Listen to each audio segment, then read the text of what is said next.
The day they dragged her through town, the sky turned the color of old bruises. The dust rose in slow spirals around her boots as she walked behind the wagon, her wrists bound with frayed hemp that had already drawn blood.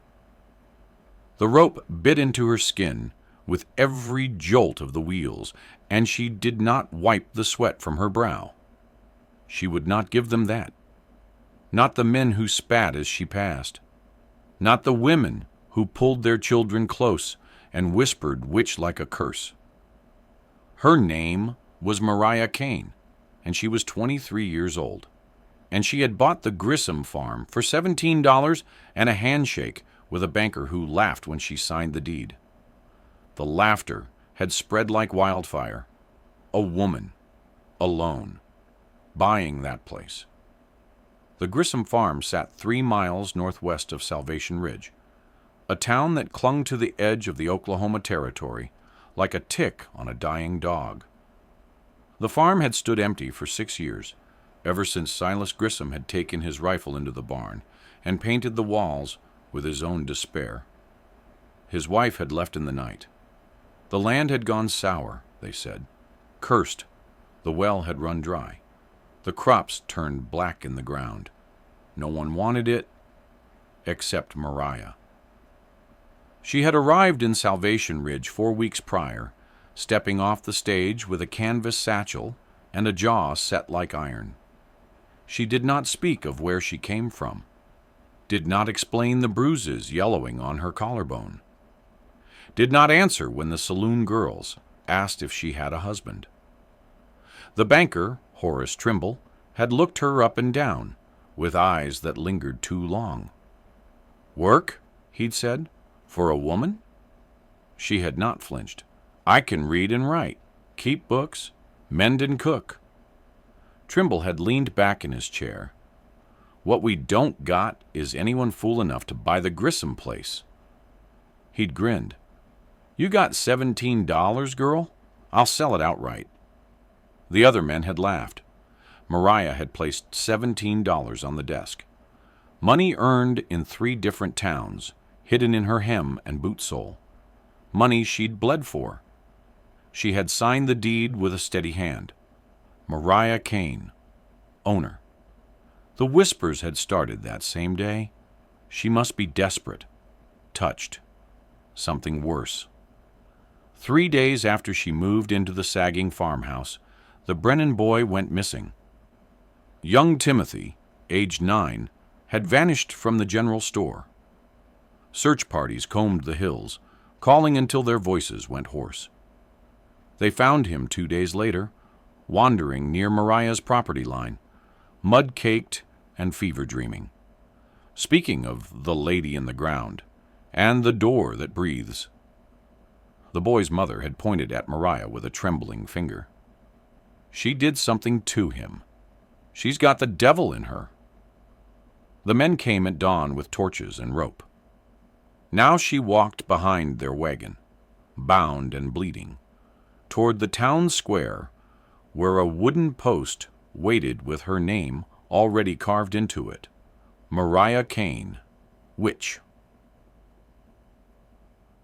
They nailed the sign around her neck, just as the first star appeared. The wood was rough-cut pine, still weeping sap that stuck to her collarbone. The word burned into it read, "Deceiver," in crooked letters, and they hung it from her neck with baling wire that pressed cold against her throat. Mariah stood tied to the post in the center of town, her back against the splintered wood, while the crowd gathered like carrion birds. Horace Trimble read the charges from a piece of paper that shook in his thick fingers. Witchcraft, consorting with darkness, corruption of an innocent child. His voice carried across the square, and no one met her eyes except to spit. She did not beg, did not weep. She had learned long ago that tears only made men crueler. The preacher stepped forward with a leather strap, blessing it with holy water from a tin cup. 20 lashes, he announced. to drive the evil out. Mariah closed her eyes and thought of the farmhouse, of the hidden door she had found beneath the rotted floorboards in the kitchen 3 days before they came for her. The door that led down into darkness. The door that whispered. The first lash split her dress and skin together. She bit through her lip and tasted copper. The second landed before she could breathe. On the fifth lash, a voice cut through the crowd, like a knife through silk. "That's enough!" The preacher's arm froze, mid-swing. The gathered people turned as one. The stranger stood at the edge of the square, his horse still behind him, a gray gelding with intelligent eyes. He was tall and lean, weathered like old leather, with a Confederate coat gone colorless from sun, and a hat pulled low over a face carved from hard years. A rifle rested easy in his arms. "This ain't your concern, mister," Trimble said, puffing his chest. The stranger's voice was quiet, almost gentle. "I'm making it my concern. She's a witch. We got testimony. You got a scared boy who got lost and a woman you wanted an excuse to hurt." The stranger spat into the dust. "I know how this goes." The preacher clutched his strap tighter. "You calling us liars?" "I'm calling you cowards." The stranger's eyes moved across the crowd, and men looked away. 20 against 1. Real brave. Trimble's face went red. "You defend her? You're complicit in her sins." The stranger smiled, but there was no warmth in it. "Then I reckon I'm complicit."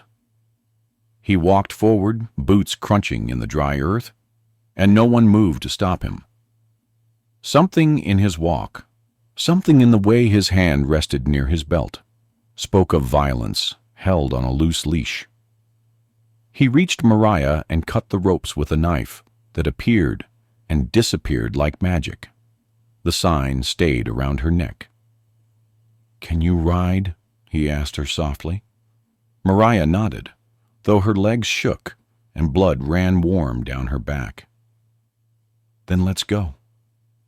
He turned to face the crowd, rifle now pointed at the ground, but ready. "Anyone follows, we'll have a different conversation." They rode out of Salvation Ridge, in silence, the stranger leading, Mariah clinging to the saddle horn with her ruined hands. Behind them, the crowd watched with murder in their eyes and fear in their bellies. 3 miles out, beneath the stars, the stranger finally spoke. "Name's Cole Bridger. And lady, you better have a damn good reason for buying that cursed piece of ground." The farmhouse looked like a mouth full of broken teeth against the moonlight. Cole helped her down from the horse, his hands careful around her shredded back. She swayed but did not fall. The sign still hung from her neck, the wire cutting shallow lines into her skin. He reached for it, but she caught his wrist.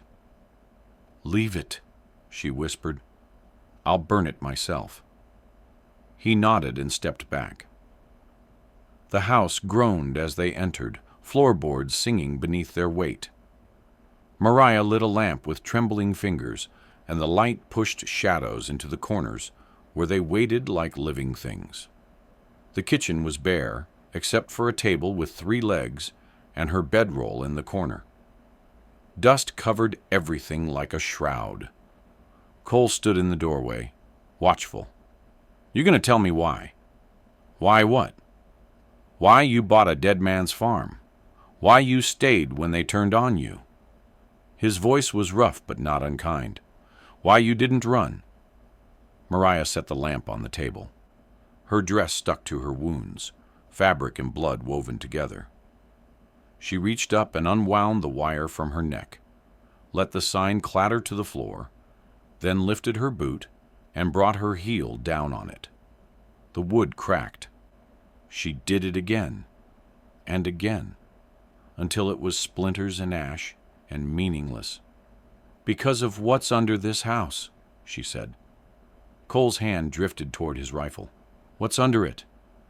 Instead of answering, Mariah knelt and gripped the edge of a floorboard near the iron stove. The board came up easy, and beneath it was darkness and the smell of earth and something else, something old. She pulled up 3 more boards, revealing a trap door with an iron ring, the metal spotted with rust, but still strong. "Silas Grissom didn't kill himself because the land went bad," she said. "He killed himself because he found this and couldn't live with what he saw." "What did he see?" "Come down, and I'll show you." She opened the trap door. Stone steps led down into black that the lamplight could not touch. Cold air rose from below, carrying with it the scent of minerals and thyme and something that made the hair on Cole's neck stand straight. He followed her down. The stairs went deeper than they should, 20 steps, 30, until they stood in a chamber carved from living rock. And there, covering the walls in careful rows, were names. Hundreds of names. Thousands. Scratched into stone with desperate fingers, written in coal and blood and hope. Sarah Whitmore, burned 1673. Rebecca Town, hanged 1692. Mercy Walsh, drowned 1701. Women's names, girls' names, a registry of the murdered and the damned, stretching back centuries, each one accused of something that was only being human in a world that feared them. And at the center of the chamber, untouched by dust, sat a wooden chest. Mariah opened it with reverent hands. Inside lay letters, dozens of them, written in fading ink, deeds to land, maps marked with symbols, records of women who had owned property, held power, refused to bend. "This is why they killed him," Mariah whispered. "Silas found proof that women owned this territory first, legally, before the government said otherwise, before men decided we couldn't." Her voice cracked. His wife knew. She ran before they could silence her too. Cole stood silent, reading names that had been erased from history. "The Brennan boy found the door," Mariah continued. "Opened it, got scared and ran, started talking, and they decided I was the easier problem to solve." "Why didn't you tell them?" She laughed, bitter and sharp. "Tell them what? That their whole town is built on stolen land? That women had the deed first?" She touched a name on the wall. "They'd burn me faster." Cole was quiet for a long time. When he spoke, his voice was soft as prayer. "My wife's name was Elizabeth. They called her hysterical when she tried to keep our farm after I went to war. Locked her away. She died in that place, screaming my name." He touched the wall. "I came back to nothing." Mariah looked at him, truly looked, and saw the grief carved into every line of his face. "Help me protect this," she said. "Please." Above them, in the darkness, footsteps crossed the kitchen floor. They had been followed, after all. The men came through the door like locusts, hungry and righteous. Cole's hand went to his rifle, but Mariah caught his arm, shook her head once. 6 men filled the kitchen above, their boots thunder on the hollow boards. Trimble's voice boomed down through the open trapdoor. "Come on up, witch. We ain't finished with you." Cole's jaw worked. His finger rested on the trigger guard.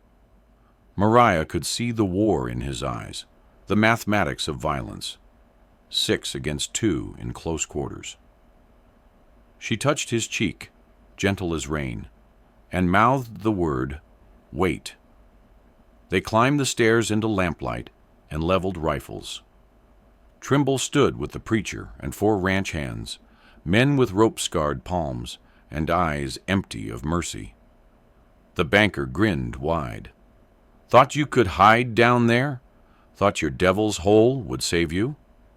It's not a devil's hole, Mariah said quietly. It's a grave. For women like me. Women you erased. The preacher spat. Blasphemy. You hear her, boys? She don't even repent. Cole stepped forward, rifle rising, but Trimble's men were faster. Two of them grabbed him, slammed him against the wall, took his weapon. He struggled, but a rifle butt to his stomach folded him. They dragged Mariah outside. The night was cold and clear, stars sharp as broken glass. They had brought rope and a horse. The rope went over a cottonwood branch that reached toward the house like an accusing finger. They fashioned a noose with practiced hands. Mariah did not fight. She stood with her back straight, blood still wet on her dress, and looked at the stars. Any last words? Trimble asked. She turned to face him. You're building your town on stolen land, on murdered women, on lies. Her voice carried in the stillness. And one day, someone will remember. Someone will dig. And your names will be the ones that rot. The preacher slipped the noose over her head. They led the horse forward. And then small and clear as a bell, a voice cut the darkness. Stop! Everyone turned. A child stood at the edge of the property, barefoot in a white nightgown that glowed like a ghost. Timothy Brennan, the lost boy, the one whose fever words had started this. His mother stood behind him, hand over her mouth, but she did not pull him back. The boy walked forward, each step careful, deliberate. She didn't hurt me, he said. His voice was steady, older than his 9 years. I found the door myself. I went down. I saw the names. He looked at his mother. I saw Grandma's name, Grandma Ruth, the one you said died of fever. His mother's face went white. She didn't die of fever, the boy continued. They drowned her because she wouldn't give up her land. He turned to Trimble. Your pa's name is on a paper down there. He took it from her. He stole it. The silence that followed was absolute. Trimble's face twisted. Boys still fever dreaming, still touched. No. An old woman stepped from the shadows, leaning on a stick, her face a map of years. Judith Carr, oldest person in Salvation Ridge. I remember Ruth Brennan. I remember when she drowned. I was 7 years old. Her eyes burned. And I remember the men who held her under. Another voice, then another. Women stepping forward from the darkness where they had followed, where they had watched. Daughters and wives and widows, who remembered stories their grandmothers whispered, who had swallowed anger for so long it had become part of their bones. The ranch hands looked at each other, looked at their rifles. Slowly, one by one, they lowered them. The preacher's voice cracked. This is not. Cut her down, the Brennan woman said. Not loud, not angry, simple as morning. Trimble's hand shook. We had testimony. You had lies, Judith Carr said. And we're done with lies. A ranch hand reached up and removed the noose from Mariah's neck. His hands were gentle. He would not meet her eyes. Cole straightened, coughing, and moved to Mariah's side. They stood together in the cold night while the crowd dissolved like salt in water, people returning to shadows, to homes, to consciences that would not let them sleep. Only Timothy remained. He walked to Mariah and held out his small hand. In it lay a wildflower, roots still attached. For the graves, he said. Mariah took it. Her fingers closed around his. She nodded once. The boy and his mother left. They found her 3 months later, kneeling in soil that should have been dead. The garden grew where the cottonwood had stood. Mariah had cut the hanging tree down herself, Cole steadying the trunk while she worked the saw until her palms bled and her shoulders screamed. They had burned it on the spring equinox, fed the noose to the flames first, watched the rope curl and blacken into nothing. The ashes they scattered over the trap door, a blessing and a burial both. Then they had planted. Wild flowers first, the kind that grew stubborn in hard places. Then herbs that the old women brought in cloth bundles, whispering names of grandmothers as they pressed seeds into Mariah's scarred hands. Sage and lavender, columbine and prairie smoke. Each plant a memory, each root a reclamation. The garden covered the ground above the chamber of names, and in the center, Mariah had placed a stone. Flat and wide, smooth river rock that Cole had carried 5 miles on his back. On it she had carved with patient hands, "Here lie the names of those who were erased. Here grows proof that we remember." The visitors came quiet, like deer to water. At first just 1 or 2. The Brennan woman with her son, bringing honey and bread. Judith Carr with her stick and her stories, sitting on the porch while the sun went down, speaking names into the dusk. Then others. Women who had swallowed silence. Girls who had questions their mothers could not answer. Mariah did not turn them away. Cole stayed. Not because she asked, but because he had nowhere else that mattered. He rebuilt the porch, replaced the rotted boards, fixed the well until it ran clear and cold. At night, they sat by the fire and did not speak of the past, only of what seeds would go in come morning, what fence needed mending, what ordinary miracles could be coaxed from cursed ground. The scars on Mariah's back healed crooked white lines that pulled when she stretched. She did not hide them. They were proof, same as the garden, same as the stone. Trimble left town in the summer, quiet as a thief, his shame too heavy to carry. The preacher stayed, but his congregation dwindled to old men who needed someone to forgive them. The ranch hands, who had lowered their rifles, became the ones who brought lumber, who helped dig the irrigation ditch, who nodded to Mariah when they passed on the road. Not forgiveness, not yet, but acknowledgement. A crack in the silence wide enough to let light through. On the anniversary of the night they nearly hanged her, Timothy Brennan returned. He was taller now, his voice beginning to crack and deepen. He carried a wooden box, carefully carved, and inside were letters.